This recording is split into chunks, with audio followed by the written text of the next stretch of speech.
আসসালামু আলাইকুম। আমি doctor Irfanul Mahmud, physical medicine বিশেষজ্ঞ। ফিজিক্যাল মেডিসিন একটা মেডিসিনের অংশ, ওই বিভাগ যেখানে আমরা বাত, ব্যথা, প্যারালাইসিস রোগী নিয়ে কাজ করি। এবং ফিজিক্যাল মেডিসিনের ডাক্তাররা বেশিরভাগ ক্ষেত্রেই হচ্ছে যে কোনো ধরনের বাত, যে কোনো ধরনের পেইন, সেটা নিউরোপ্যাথিক পেইন হোক, মেকানিক্যাল পেইন হোক, যে কোনো রকম পেইন আমরা ট্রিট করি।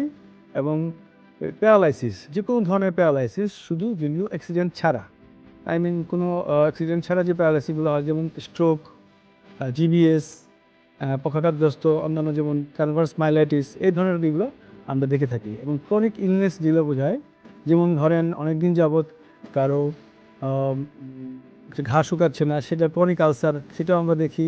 তারপর ক্রনিক বার্ন পেশেন্টের যে ডিফর্মিটি থাকে, সেগুলো আমরা কারেকশন করি। তারপর হচ্ছে যে সিপি বাচ্চা, সেরেব্রাল পলসি যে বাচ্চাগুলো আছে, দীর্ঘদিন যাবৎ সমস্যা হচ্ছে, সেই যেগুলো আমরা ঠিক করে থাকি।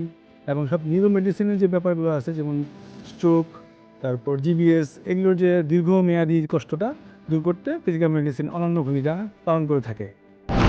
সেরা ডাক্তার, সেরা হাসপাতাল, ঢাকা বদরুদ্দোজা মডার্ন হাসপাতাল।